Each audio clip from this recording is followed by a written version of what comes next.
Assalamualaikum warahmatullahi wabarakatuh. Selamat datang kembali di channel Lampu Redup bersama saya, Adil. Terima kasih buat kalian semua yang masih mau mengklik video dari channel ini. Dan selamat datang buat kalian yang baru pertama kali melihat channel ini. Jangan lupa subscribe jika belum subscribe, karena subscribe itu gratis. Like dan komen, karena bentuk dari dukungan kalian itu sangat membantu channel ini untuk bisa lebih berkembang lagi. Seperti biasa, sebelum saya masuk ke jalan ceritanya, saya akan memberikan sedikit gambaran cerita yang akan saya bawakan pada episode kali ini, yaitu tentang satu keluarga yang baru saja mempunyai bayi, kurang lebih umurnya 1 atau 2 bulan. Ternyata bayi ini diganggu oleh sosok makhluk. Makhluk itu adalah kuyang. Nah, untuk cerita lebih lengkapnya lagi, simak terus cerita ini sampai habis. Dan tidak perlu lagi berbasa-basi, cerita horor kita mulai.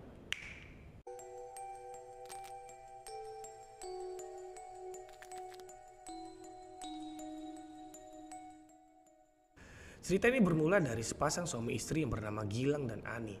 Mereka baru saja dikaruniai seorang anak laki-laki yang sangat sehat, yang hampir berumur 2 bulan. Anak itu ia berikan nama Randy. Karena ini adalah anak pertamanya, mereka pasti sangat-sangat memperhatikan semua kebutuhan anak pertamanya. Jadi selama 2 bulan terakhir atau hampir 2 bulan terakhir ini, mereka selalu memperhatikan gerak-gerik anaknya ini. Jika pilek langsung diberikan obat, jika nangis langsung digendong. Berbagai macam hal mereka lakukan untuk menyayangi anak pertamanya. Suatu hari saat itu siang, di mana Gilang masih kerja. Jadi di rumah hanya ada Ani dan Randy. Namun suatu keanehan terjadi, di mana tidak biasanya Randy ini nangis kejer, tidak henti-hentinya, dan Ani terus menggendong lalu memberikan seperti minyak angin. Mungkin saja Randy ini masuk angin, namun Randy masih saja terus menangis tiada henti-hentinya. Lama kelamaan Ani pun merasa sangat panik, sedangkan ia tidak ada yang membantunya. Ya, mertuanya dan orang tuanya itu jauh dari tempat tinggalnya. Lalu Ani pun berinisiatif untuk menelpon Gilang meminta pertolongan. Namun saat itu Gilang tidak bisa pulang karena tuntutan pekerjaannya, di mana Gilang di tempat kerjanya itu sedang sangat sibuk-sibuknya. Jadi Ani pun mencoba untuk mengerti, lalu kembali memomong anaknya yang tidak henti-henti menangis. Mungkin karena Randy ini sudah terlalu lama menangis, ia pun kelelahan dan terlelaplah dalam gendongan Ani. Singkat cerita, kembali sore, di mana Gilang sudah pulang dari tempat kerjanya. Gilang pun bertanya kepada istrinya, "Bagaimana anak kita? Apakah sudah baik-baik saja?" "Sudah, Mas. Alhamdulillah, anak kita ketika sudah lama menangis, ia pun tertidur karena capek." Lalu keesokan harinya, di jam yang sama, Randy kembali menangis. Sama seperti kemarin, ia pun menangis kejar, tidak henti-hentinya.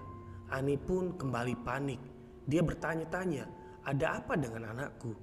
Apa yang salah?" Ani terus mengecek ke seluruh tubuh anaknya, apakah digigit semut atau pipis ataupun sakit perut. Ani terus mencoba mencari apa yang salah kepada anaknya ini, namun tidak ia temukan. Sedangkan Randy masih terus menangis sangat kencang.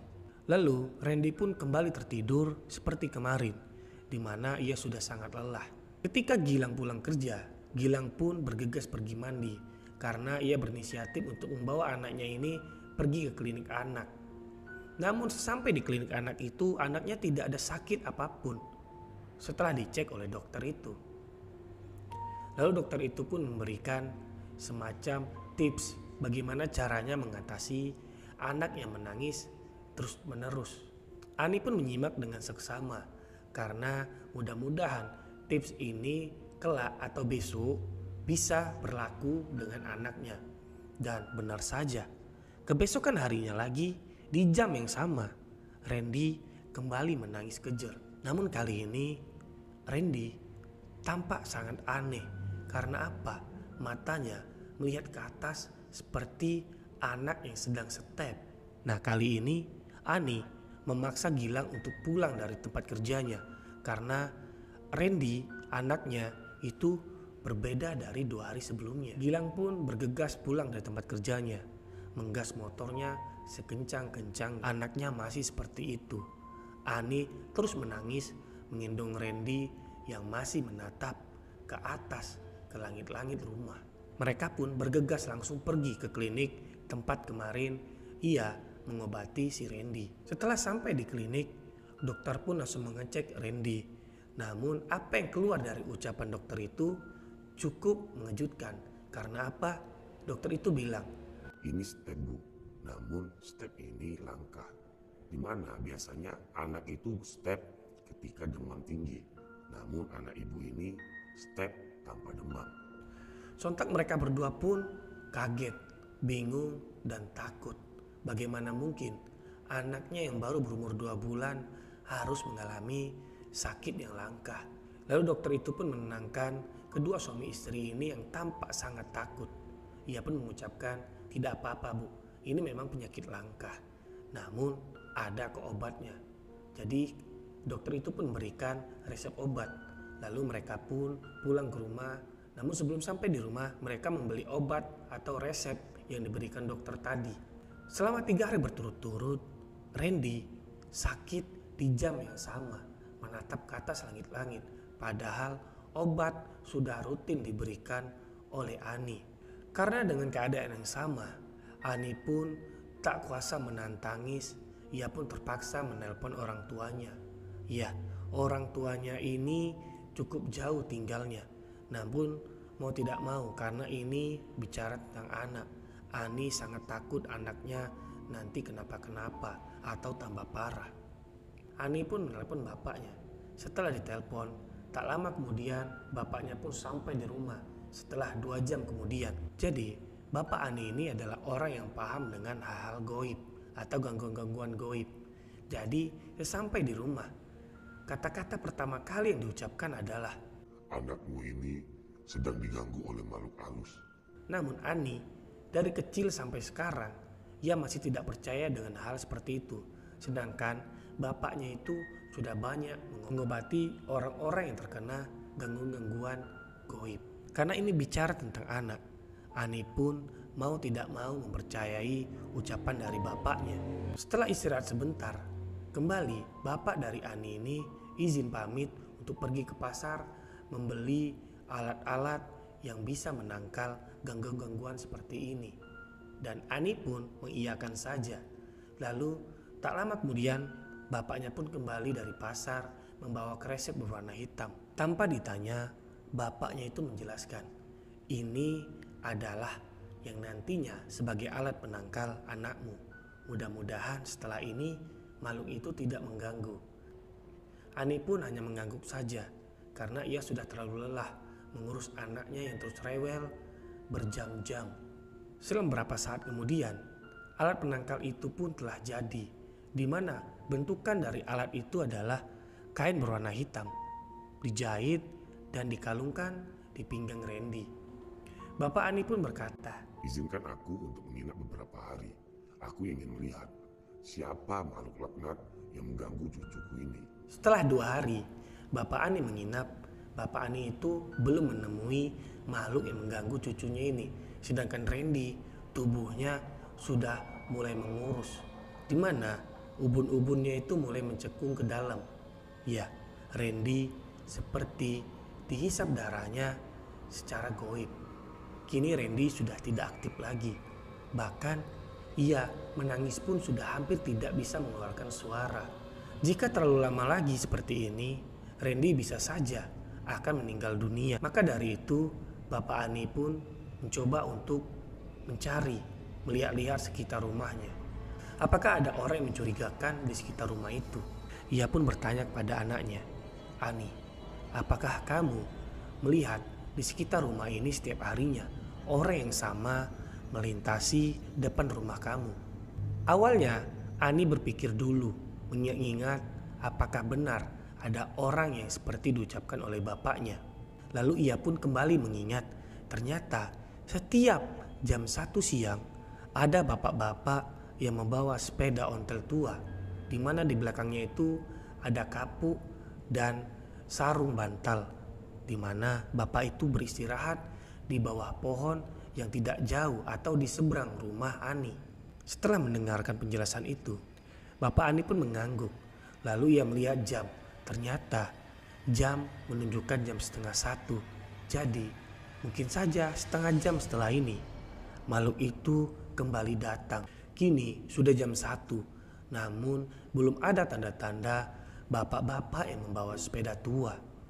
Lalu jam 1:30, ternyata setelah jam 1:30 lewat sedikit, ternyata memang benar ada bapak-bapak yang menjual kapuk membawa sepeda beristirahat di bawah pohon sambil mengipas-ngipaskan tubuhnya dengan topi yang ia bawa.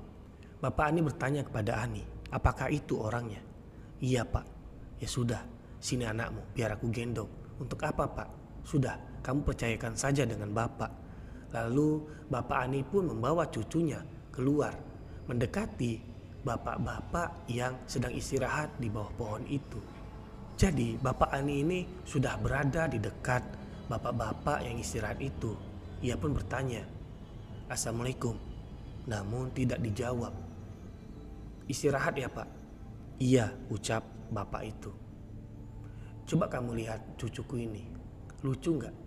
Iya lucu, namun bapak itu tampak wajahnya biasa saja dengan wajah yang datar. Bapak Ani pun kembali mengucapkan, aku sangat sayang dengan cucuku ini dan ini adalah cucu pertamaku. Ya, ia sedang sakit.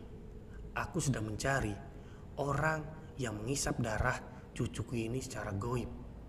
Lalu tiba-tiba raut wajah bapak itu tampak sangat panik menatap ke arah wajah Bapak Ani. Bapak Ani pun bertanya, kenapa wajahnya seperti itu? Apakah bapak capek? Kalau capek, ayo masuk ke rumah, akan aku berikan makanan. Tidak usah pak, terima kasih. Lalu bapak penjual kapuk itu pun berdiri, mencoba bergegas terburu-buru untuk pergi. Namun tidak sampai di situ. Bapak Ani tidak ingin membiarkan orang ini pergi. Lalu ia menepuk pundaknya. Dan seketika orang itu langsung terduduk lemas. Bapak penjual kapuk itu pun langsung menangis terseduh-seduh. Maafkan saya pak, maafkan saya. Kenapa? Apa? Emang kamu salah apa? Maafkan saya pak, saya tahu bapak sudah tahu saya. Dalam tangis, bapak penjual kapuk itu pun berkata, maafkan saya pak, ampuni saya berjanji tidak akan kesini lagi. Tolong ampuni saya. Bapak Ani pun pura-pura tidak tahu. Lalu ia bertanya, memangnya bapak salah apa? Maafkan saya pak, saya tahu bapak menguji saya. Saya harus akui bahwa sayalah yang mengisap darah cucu bapak secara goib. Bagus, ucap Bapak Ani, kamu mengakuinya. Dan aku mengingatkan, ini adalah terakhir kali kamu di sini. Dan jangan pernah kembali lagi. Atau jika kamu kembali lagi, kamu berurusan dengan saya. Atau nyawa kamu akan saya buat melayang. Bapak penjual kasur itu pun seperti epilepsi. Ia pun kejang-kejang. Di mana orang yang berlalu lalang pun berhenti melihat bapak itu kejang-kejang di pinggir jalan. Dengan santainya, Bapak Ani pun bilang pada orang-orang yang melihat, sebaiknya kalian pergi saja. Biar saja orang ini saya yang urus. Namun, karena ini orang Indonesia, pasti untuk sesuatu yang aneh sedikit, itu akan menjadi tontonan. Setelah tidak lama kemudian, bapak penjual kapuk itu pun kembali sadar. Lalu ia bersujud di bawah kaki Bapak Ani, mengucapkan kata ampun yang tidak terhitung jumlahnya. Dengan tegas Bapak Ani pun mengucapkan, ya sudah, kamu saya ampuni. Pergilah sekarang. Jangan pernah kembali lagi. Dan setelah itu, bapak penjual kapuk itu pergi dengan sangat tergesa-gesa. Ani yang hanya melihat dari kejauhan, ia melihat bapaknya kembali datang mendekati dirinya. Lalu dengan napas yang lega, Bapak Ani berkata, kamu yang tenang. Mulai saat ini cucuku sudah akan baik-baik saja. Ia akan sehat kembali. Ani bertanya, emang tadi ada apa pak? Bapak Ani menjelaskan bahwa itu adalah kuyang. Kuyang? Apa mungkin pak? Ya, itu adalah kuyang. Kuyang itu menghisap darah bayi. Dan targetnya adalah cucuku. Tapi mulai saat ini sudah aman. Ia tidak akan mungkin kembali lagi. Tapi jika ia kembali, kamu telepon saja bapak. biar bapak hukum dia dari jauh, biar dia akan bapak buat mati. Setelah kejadian itu, beberapa hari setelahnya, Bapak Ani sudah pulang ke rumahnya. Dan benar saja, kini Randi sudah tidak pernah menangis kejar lagi. Ia perlahan-lahan pulih menjadi anak yang kembali sehat. Setelah itu bertahun-tahun, Randi pun tumbuh menjadi seorang anak yang sangat aktif dan pintar. Dan cerita pun selesai. Oke, bagaimana ceritanya? Sangat epik. Ya, kuyang. Kuyang ini masih tabu, namun nyata adanya. Terlebih di Sulawesi ataupun di Sumatera. Dan sampai saat ini, mungkin saja makhluk itu masih berkeliaran. Maka dari itu, buat kalian yang baru memiliki anak atau anaknya yang masih bayi, sebaiknya hati-hati karena makhluk ini mengintai anak-anak bayi. Oke, sebelum saya tutup video ini, kembali saya mengingatkan, jangan lupa subscribe jika belum subscribe, karena subscribe itu gratis. Like dan komen, karena bentuk dari dukungan kalian itu sangat membantu channel ini untuk bisa berkembang lagi. Sampai jumpa di episode-episode selanjutnya, cerita yang lebih epik, yang lebih mencekam lagi. Saya Adil undur diri. See you.